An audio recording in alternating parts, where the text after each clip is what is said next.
Hi, everyone. Welcome to the new edition of the Do It with Rio podcast. I'm really excited today to invite Suzanne onto the show. Suzanne is the COO of PichaEats. I approached her a few weeks ago and she suggested a really interesting topic. How are our identities affected by our work? And do we base our identities on our jobs and our roles and our companies? It's really interesting because once you minus the time that you spend sleeping, you actually end up spending more time with your colleagues and in your office than you do with your family and friends. And I think your identity can be really impacted by that. I, for one, I've worked in companies with very strong cultures, specifically a few companies ago when I worked at iFlix. It had a very, very strong culture and it had a very strong impact on my personality and identity. I kind of stopped being John. And when I was in the office, I was kind of iFlix John or iFlix Recruiter John. Have you experienced the same thing, Suzanne? Have you become the PichaEats girl, or are you still just Suzanne? Yeah, definitely. When I suggested this topic is also because it's something that I am discovering in myself this year as well. So I've been in Picha since my final semester in university. So it's been like my whole 20s. So especially right now, in the past few months working from home, that's just a lot of extra time from the driving and all that to think about things. And as I was reflecting on my whole 20s, my whole 20s was Picha, right? Even before Picha, it was with the community building up to Picha. So in the last 6 years, we have been known as the Picha girls. So sometimes when people see us, they don't even call our name. They call me like, hey, Picha, like Miss Picha or something like that. And that is like across everything, right? Like from how we spend our time.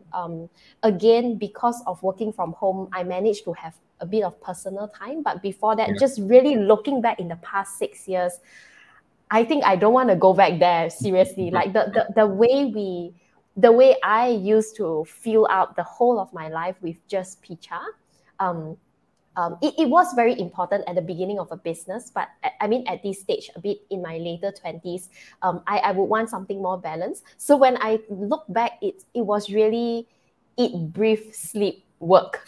And that also include, I'm only wearing the Picha shirt. Like wherever I go, Monday to Sunday, I'm in my Picha shirt till my parents are like, can you have another shirt? But it's really the whole, I would say it's really the whole of my identity. And I didn't realize how anchored my identity is in my work until this year. Like until this year when, because of the pandemic, because of like the stress, things were tough at work. Like we went through a very rough patch in the first 5 months of this year, like in Picha from January to June, around May, June. Yeah, from January to around May, June, it was really rough at work. And because it was so rough at work, I realized that when my job is falling apart, when my work is falling apart, I as a person fell apart very badly. Like it was really bad. So when it happened, I'm very thankful for a very good support system. Like my parents, my friends, they were telling me like, this is like a growing curve. Your work is falling apart, but you are still you, right?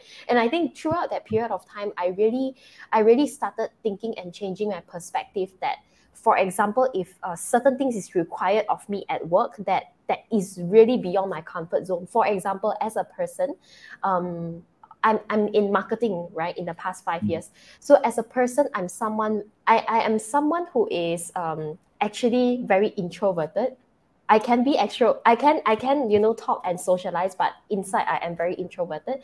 And I'm also someone who avoids conflict generally as a person. Like growing up, I avoid conflict. I am very uncomfortable with confrontation.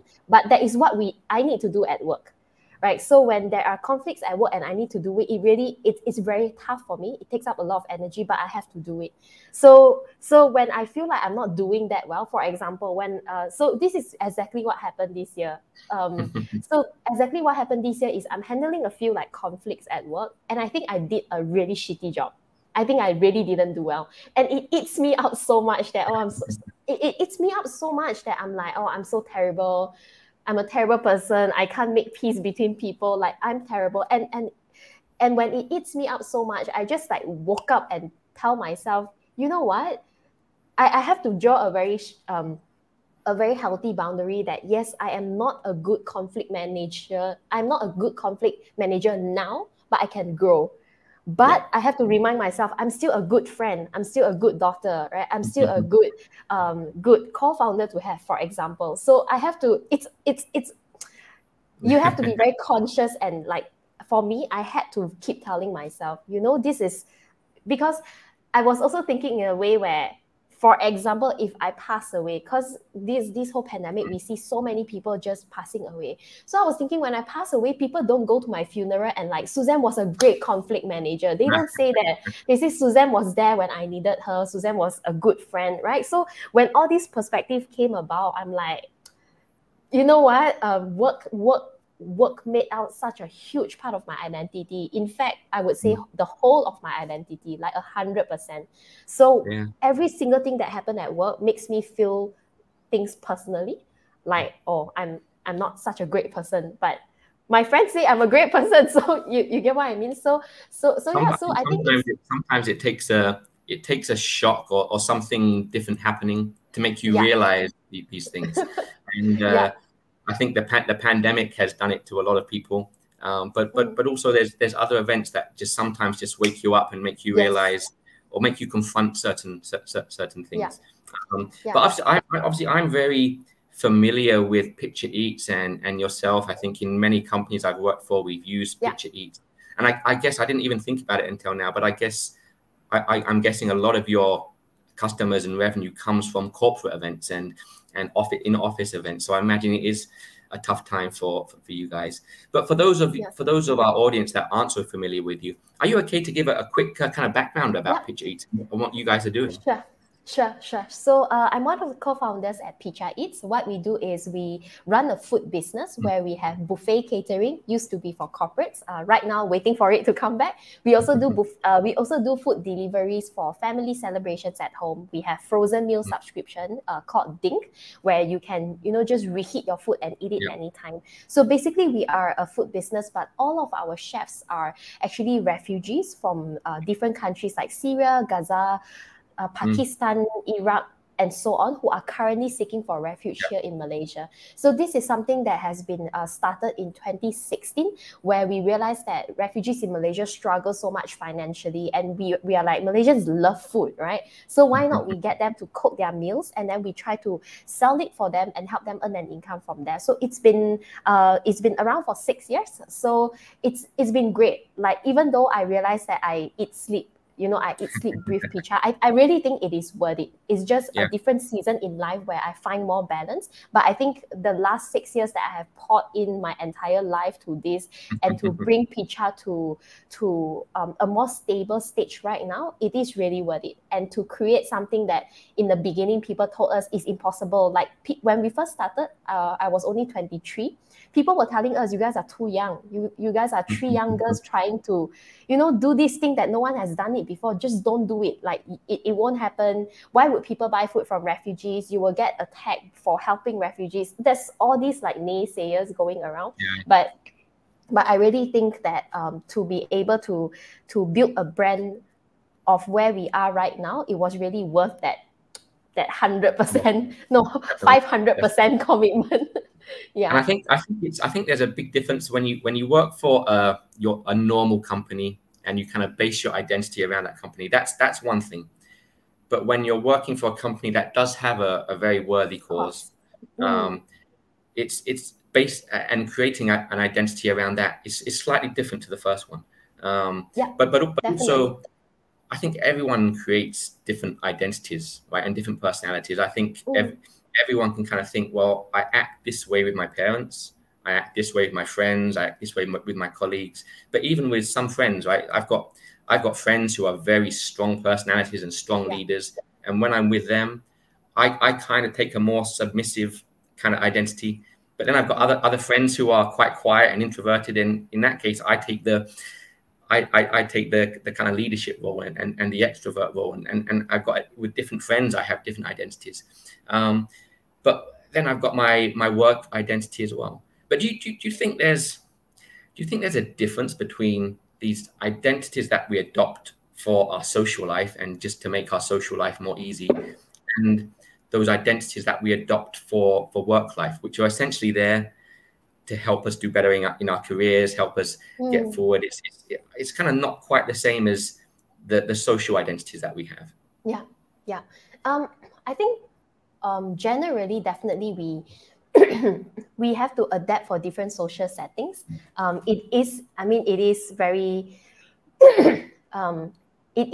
it is required of everyone to behave differently at different settings. But there is a book that I read, I think back in 2017 or 2018, by the CEO of Starbucks. He talks about how, we always like to say that we wear multiple hats, right? We wear multiple hats at different settings. But he shared about how, I hope I remember it correctly, but it impacted me quite a lot. He talks about how you actually don't change your hats. You wear the same hat where your values, your identity, and your core is the same, but you behave differently at different settings. But your values, your beliefs, who you are as a person should be the same. Because if not, it will eat you up inside, right? If I am someone, for example, if I'm someone super forgiving and accepting with my friends, and at work, if I'm someone very strict, it doesn't mean that I am not accepting as a person. Like, I can be very strict about work, but I'm still very accepting as a person, from a person to person point of view. So I think what I really struggled in the beginning when I was like 23, 24 is that my concept of a leader is someone very like stern and strict, which is a complete opposite of my personality. So in my earlier years, when I am chosen to become a leader, I always pretend to be very strict, which kills me inside. And when I pretend to be very strict, I go to the extreme. So I become very cold, detached, and I'm just like very work-based, like get this done, get this done, get this done. Because I thought that as a leader, that's what I'm supposed to do. I'm supposed to get things done. But it was tough because it's not the real me. It's tough for me. It's tough for my team because I wasn't building relationship. I was just thinking that if I start building a relationship, I'll become too nice and they will bully me and things like that. So it was a very funny struggle, but I think eventually it's just through trial and error experience. And I think like around 2019, 2020, I kind of like understood that it's not about being strict. I can still be myself, but it's about in different method, there's different leader and there's different way to get things done. So it's a learning process. It's quite interesting. But I do think that a lot of us, in myself included, we try to be a different person at different place, which can be very tough at times because you will feel like, oh, I'm a hypocrite. Is this imposter syndrome? Am I fake, right? But I think ultimately, behaving differently in a social setting is normal. This is something that is actually required of us as humans. Like you can't behave how you behave in a club when you are in like a musical theater, right? It just doesn't make sense. So I think those are fine. But if you feel like you are struggling or you feel fake, I think it's good to look inside and see if that value and the core and the way you treat people is still the same. So the core is the same. You treat people with respect, kindly, but you speak differently. Like you might speak in a very like silly way with your friends, and you speak professionally with your clients, and that is how we have to behave as people. And it's funny you mentioned about when you first became a leader, you had this idea of leaders having to be stern. As a recruiter, I find that's very similar with interviewers. So often I'm dealing with interviewers who have not got much experience being an interviewer. It's maybe their first time interviewing, and they do the same thing. They have this idea in their head of what an interviewer should be like, which is normally quite stern, quite tough, and in some cases a little bit of a bully, because that's in their past when they've been interviewed, they felt as if they're being bullied and interrogated. So that's what they do, and you have to train them, not necessarily on interview technique and things like this and asking the right questions, but just on being themselves. Instead of trying to be this tough bullying interviewer, just be yourself and relax and enjoy it. but it's because they've got this idea that I'm going into this environment, therefore I have to act like this. And it can really impact and ruin interviews and relationships with candidates. But I always feel with those personal identities and the work identities, for the personal identities, you never really get criticized, right? People might say bad things about you, but you don't often get criticized for your personality, for your identity. Whereas at work, when your performance is being measured, when your relationship building is being measured, when your leadership skills are being measured, that's when those identities can start to be criticized by people, and people can tell you you're not doing this correctly. But have you ever been in that situation where you felt your identity was being attacked, or not necessarily attacked, but you were getting feedback on your identity that you had to action? Yeah, definitely. Before this, it was about how I have to, I have to have more conversations with the team, because I can do talks and all that, but as a person, I just recently did like a personality profiling, and my extroversion is to the extreme poor. Like I am extremely introverted. So it takes a lot of my energy. Like if I can avoid talking to people, I try my best. So which comes as a shock to many people, because I don't look like that. So I think in the beginning, like 2018, Kim, my co-founder Kim, have to always tell me, Suzanne, you are a leader, you have to. I'm like, I don't want to. And she's like, you have no choice. I'm like, I don't want to. So things like that, like leading people, managing people, coaching people are things that I really don't want to do, but I have to do. And then I learn to enjoy it. My mindset is that I don't like to be forced to do things. If I know that it's something that I have to do no matter what, I will change my mindset and try to find ways to enjoy it. So because I think I don't want to do it in a bitter way, like, oh, Kim forced me to do. I want to do it because I know the importance. So and as I was sharing this year, I was put in a position where I have to manage many conflicts. I hated it, right? So I really didn't. I can say transparently that I didn't do a good job, because all these years I'm not the one handling conflicts, and I avoid. So I always like, okay, Kim, you do it. Celine, you do it. I avoid it. But this year I have to do it. And when I was handling those conflicts, I think that I am really weak at that. So that's like a huge area of growth that I need to work on, which I acknowledge, and I am working on it. But am I being attacked? Yes, there were feedbacks. Like team would come to me and say, Suzanne, I think you didn't handle this well. And I think what you did actually created like more consequences and things like that, which was hard to take in, right? It's like, but I don't want to do it too. It was hard to take in, but I think it's a good area of growth. And as you mentioned just now, like we don't get criticized personally. I think we still do, but as friends, you can choose to walk away. Like your friends can leave you, I can leave my friends. But in a work setting, you can't just like, I don't like that guy, resign. You can't do that. You have to learn to work with different people. And I think that is not bad as well, because if let's say in Picha I hire, you are a recruiter, you also know this, right? We can't hire everyone who works happily together, because it means that it's not a diverse group. It's always good to have like different voices, someone who is very critical, someone who is very creative. And when they come together, definitely there'll be crashes, because the creative person will come up with all these like bombastic idea, when the critical one will be like, no, that doesn't work, right? So I think that is the beauty of it, and the role of us as leaders is really how to facilitate that, and for everyone to see like the common goal, that even though your views are different, our objective and our mission is the same, and we are giving out our different views to reach that same goal. So it's a growing process. And I would say to answer your question, yes, but I think in a work setting, that is where we should see it positively. If we get feedback, or if we are being criticized, right, that we can grow in certain way.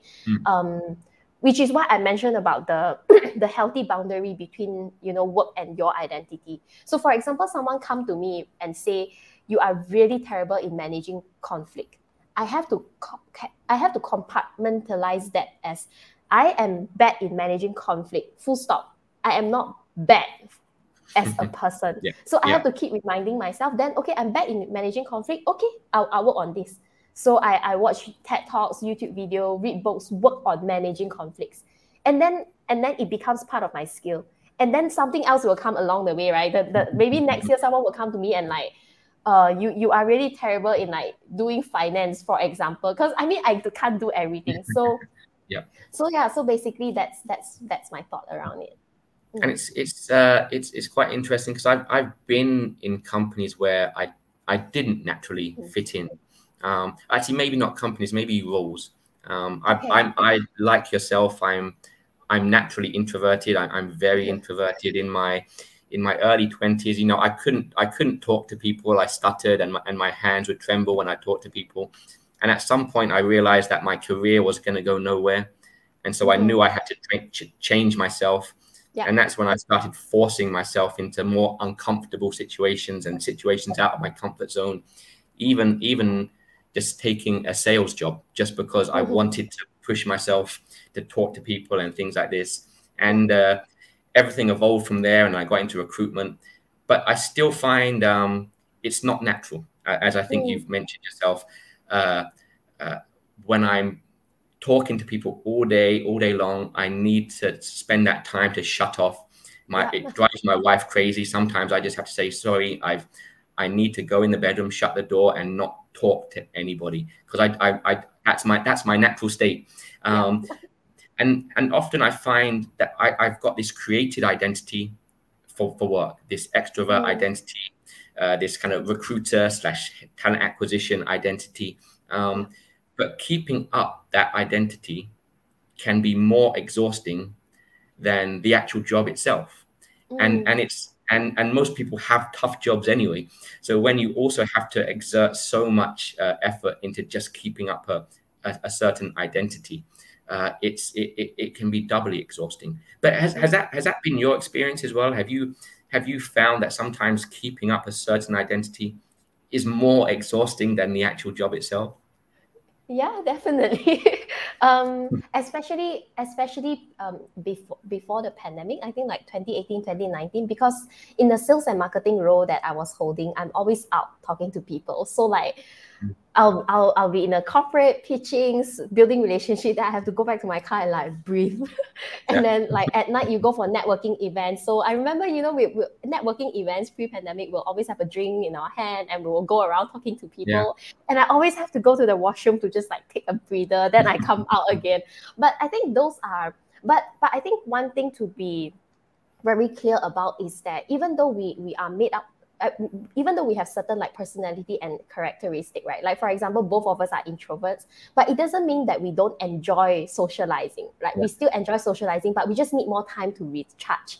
So just a disclaimer in case anyone thinks that we are fake. We are not fake. We are genuine people who just need to recharge differently.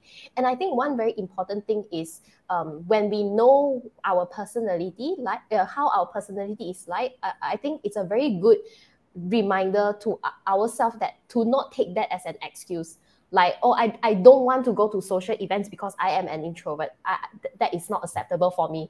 Like to me, I will feel that you still need to push yourself in certain ways. But if you really have done it, you think that this is really not for me, then okay, fine. But to just say, oh, I'm an introvert, don't call me. I don't think that is the right thing to do. So for me, yes, it was very tired. And I think that's why that's why I kept burning out. Like the burnouts are really bad. And when I burn out, it actually comes out physically. Like I'll have like a chronic cough for like months. So earlier this year, I had a cough for like 5 months, like a bad cough for 5 months. And all my friends have to keep saying, it's not COVID, she's just coughing, right? So it's bad, it's unhealthy. But I think it's also unhealthy because I never draw proper boundary. Like I was just working and there's all this energy going out, but I don't recharge. Then I crash. So it's like I work, I crash, I work, I crash. Then I recover, I crash again, I recover, I crash again. So this year, again, with the whole working from home, it gave me a lot of time to be very aware that I need to do something to sustain myself, to pace out so that I don't crash. So it's no longer about, it's not like being lazy and get off work, but it's really about sustaining it because my personality can't cope with this. Like, for example, currently I'm doing So currently, my role shifted. I'm currently doing operations, finance, HR, which requires a lot more different energy. Like finance, because previously when I was in marketing, it's very creative, and that kind of fuels me. I love doing marketing, all these like experimentation stuff. So right now, it has shifted to a very dry role, right? Like operation, finance. So in order for me to sustain and still find joy in doing that, I have to have different sources of joy. So which is why right now I find I have a rhythm to my week. Like for example, when I was sharing with you, I work Monday to Friday. I still do a bit of work on Saturday morning till like let's say 3, and then I will do things that fills me. Like either I hang out with my family, I hang out with my close friends, not networking, yeah, just like very close friends. Then I just like chill, go to church in the morning, and then I will recharge for like 24 hours, and then I start preparing for the week again on Sunday night. So that rhythms really help me. And even on Monday to Friday, on Monday, I am always out of my social juice because Monday is back to back, departmental meetings, check-ins, brainstorm. And then Tuesday, I have to check in with like some of my clients at my another company. So it's like Monday, Tuesday is very people heavy. So usually Wednesday, Thursday, I will try to block out my time to work alone. And then Friday, I will do my team check-in. So it's just finding that rhythm, whatever that helps me sustain. But so far, this rhythm is working very well for me in the past like 4 months, that I don't feel as burnt out as I think I would be if I don't do that. Yeah. Yeah, it's interesting. Yes. I think the pandemic and the work from home environment it's been quite welcomed by introverts, right? It gives them more space.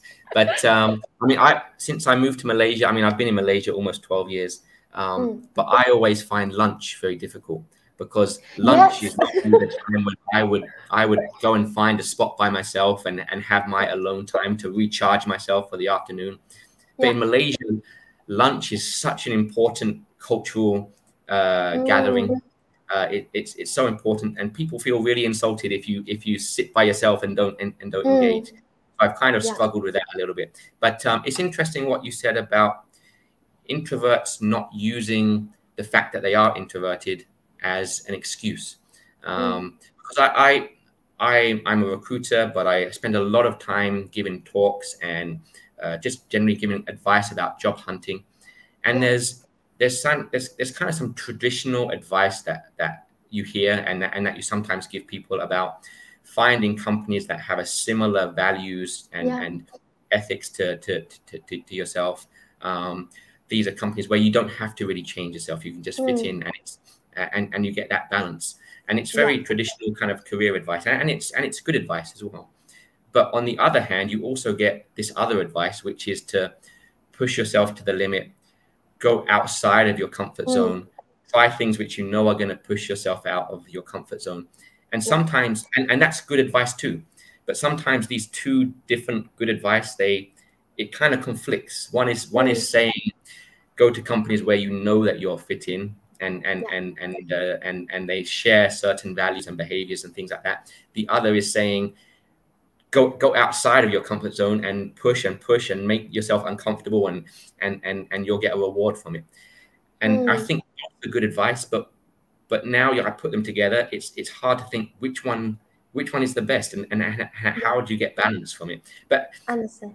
What do you think when you're talking to people that are asking for advice, or when you're thinking about your own career?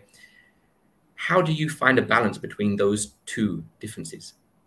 Yeah, I think recently I've been sharing with a few people as well. I think right now, previously, traditionally, a lot of people stick to one company and they just work like 20 years in the same place, right? But we know right now that's not how things work. Like for people our generation, and even the older generation, people right now switch every like 3 to 5 years. Right? I'm not sure what's the average time, but it is right now very acceptable to switch jobs every like 2-3 years. So usually when people come to me and they ask me questions like this, right? Like I'm offered this role, but I really don't think it's for me, but it sounds exciting. Should I go? Should I not go? I think my view is that with the nature of work right now, I like to see things in seasons. like I would ask them, in these next 2 years, do you see it as a season for you to push and grow and just to be uncomfortable? If yes, go for it. In 2 years, you don't like it, you can always switch. And you know that you have tried it, it's not for you. If you don't even want to try, then it's also fine. It's your choice. Then you just do what you are comfortable with. But the thing is, if right now, let's say right now we are in our 20s and you do what you are comfortable with, do you think at 40s you will be like, I should have tried that? Like, it's just a choice that you have in your life. So I would say, let's say for myself, looking back at my own like career, which is only Picha actually, like when Picha started, I have never wanted to own a business. Like my background is in psychology. I wanted to be a psychologist. So this whole Picha thing is already super out of my comfort zone. But at that time, I look at it as, you know what, I was only 23. So why not? At that time, I thought, give it 3 years. Of course, 3 years became longer than that. But my mindset at that time was, give it 3 years. If in 3 years, I think that it is worth continuing, then go ahead. If it's not, find another job. So went into it 3 years. Right now, it's been 6 years. And even right now at 6 years, I am still reflecting and thinking like, okay, Picha, what's next? What's next for Picha? What's next for me? Can I see myself doing this till I'm like 50? Or will I regret because it's just Picha my whole life, right? So there's a lot of things to think about. So right now, like for Picha, of course, I must make sure that it's sustained and it continue. But that can be with or without me, for example. Yeah. So yeah, thinking about things like this, like how do we build a Picha team so that I don't have to be in day to day, that I can explore my other dreams as well? Because I'm reaching my 30s.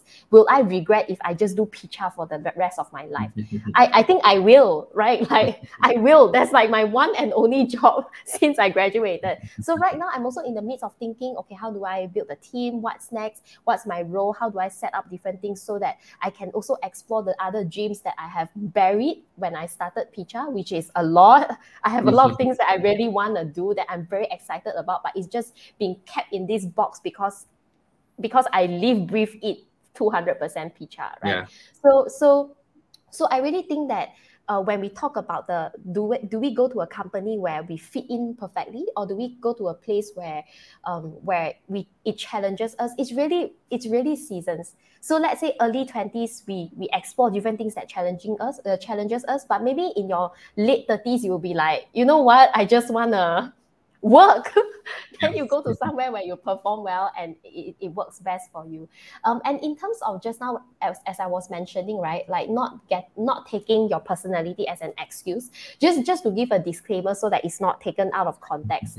When I say that, I think ultimately it's about your mindset. Like, are you in a very fixed mindset that this is not for me, I don't want? Or are you in a growth mindset where okay, I'm an introvert, but you know what, I want to give it a try? Or I'm an introvert, I've tried it, it doesn't work for me. Or I'm an introvert, I think for my full-time job, I still prefer not to, but I will find other area of growth, other places. So just want to put it out there that it's not like it's bad if you say I'm an introvert, I don't want to do it. Because, for example, if you are an extreme introvert like yourself, and for yourself, you could still see yourself doing sales, but some people, they really can't. Like, they really can't, and they don't have that capacity to push to that extreme, then it's fine. So I have an intern who was an amazing designer, like so good, but he really can't talk. Like, you don't talk to him about sales. He's just like in his zone, but design, he does so well. So I think everyone has their own strength. It's interesting though, because it's almost about the reward. You kind of think, what do I want out of life long term? Yes. And the reason I wanted to go into sales and change my personality is because with the skills and ability that I had, unfortunately, I'm not very creative. Unfortunately, I'm not very good at many things. The only way I can make money is by changing my personality and kind of growing that way.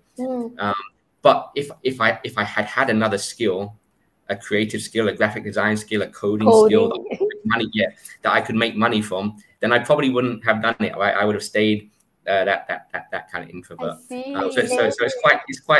it's quite interesting. It's not necessarily about that internal push. It's about understanding what you want, and can you get what you want with what you already have, or do you need to get something else in order to get what you want long term? And I guess that kind of mirrors what you were saying, that seasonalizing it and pushing yourself. And if it works, it works. If it doesn't, you're not actually going backwards. You're just not going forwards, right? Yeah. Yeah, I think at work that there will be a lot of transferable skills. So even though you come from a workplace where you didn't like your task, there are definitely things that you learn that you can bring it forward. Like for example, if you are a designer who tried administration stuff, then you will become a designer who also know administration stuff, and it does add value to the next company. So to me, that's no lose. As long as you keep trying, you keep accumulating your experience and skills, that you are not on the losing end. Yeah. Oh, definitely. And I think we've been talking about many of the more positive parts of having these different identities, but there's also some negative areas, right? I think, and it's normally when something catastrophic happens, or maybe catastrophic is a too strong a word, but sometimes you do build an identity around your company, and then something happens, like you get fired, or the company goes bust.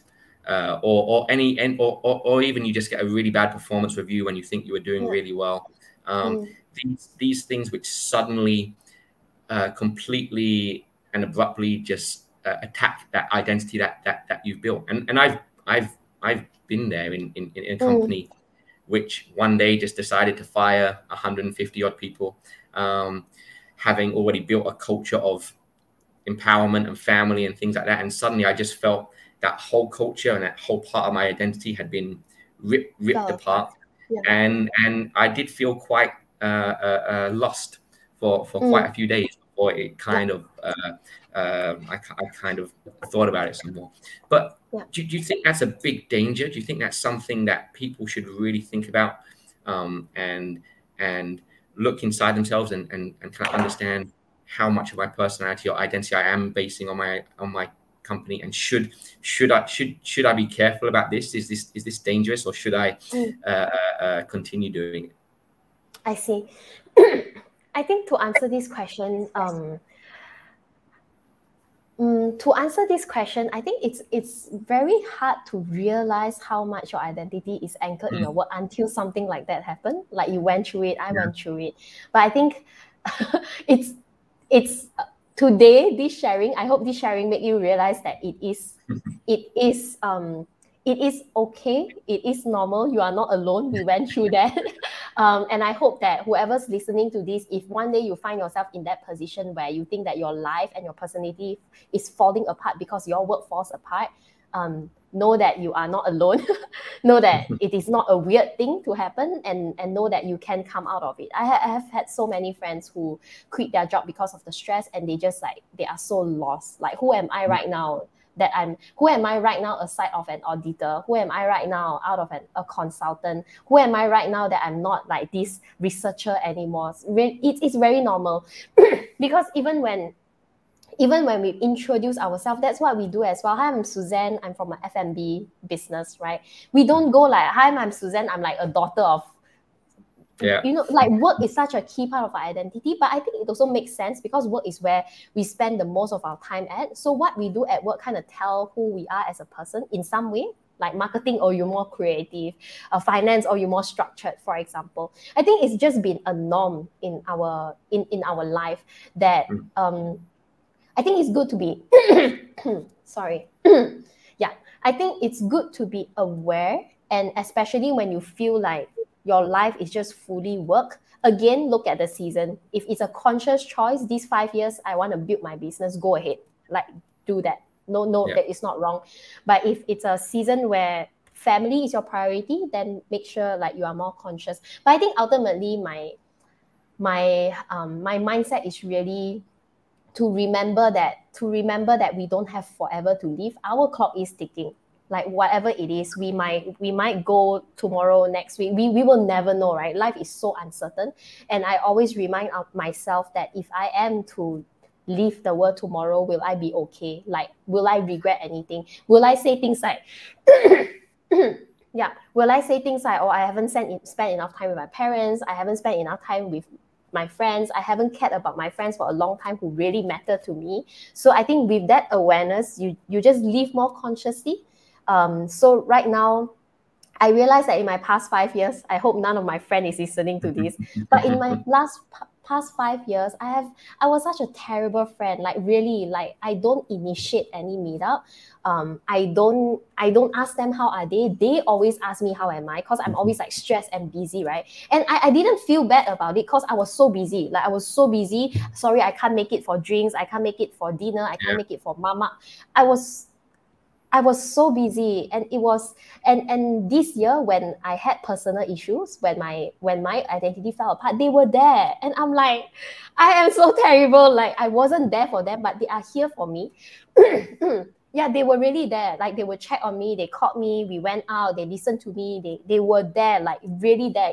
If I need a call, they are there. So I think this whole incident really woke me out from a lot of things. Like yes, work is important. I have given my past 6 years to work. Right now, I am still committed and dedicated to my work, but I also make space for people who really matter to me now. Like right now, I will ask them, do you want to meet out? Do you want to hang out? Like, how are you? So and they are my long friends. Like they have been close with me since like I was 13. But it's just, taking friends for granted, knowing that they're always there. So right now, I am very conscious in that I will initiate meals with my family. I initiate meals with my friends. I go out with them. And when I go out with them, I no longer bring a laptop because I'm always like, oh, I'm so terrible. I'm always with my laptop. Even if I eat with them, it's like an hour, my laptop is out. Then I'm working. Then they're just talking and they're very understanding. They're like, oh, it's okay, Suzanne, you are busy. No worries, just do your stuff. I would hate myself as a friend. but yeah, so I think that whole balance, it's very important. It is interesting about friends, because I think as we go through different jobs, as we go through different roles, and as our roles change, we do create lots and lots of different identities. And sometimes you do clash, and sometimes you do need your friends to support you. And what I've found, I don't know if it's the same with everyone, but having access to the friends that you grew up with when you were a child, when you weren't faking your personality, when you weren't creating these identities, it helps. Hanging out with your old school friends helps you reset to your actual identity that you've forgotten, that you don't know how to access anymore because you've got so many layers of identities. Hanging out with your school friends, it helps you just reset. And I found that really valuable. I know not everyone is lucky enough to have that resource of hanging out with their school friends, even if it's only chatting over online. But it's very valuable for me. But Suzanne, I think that brings us to the end of the session. Thank you so much for joining me today in a really interesting conversation. I hope everyone who's tuned in has enjoyed it. And have a good day, and we'll speak again soon, hopefully. Thank you. Thank you so much, Suzanne. Take care. Bye. Thank you, John. Bye.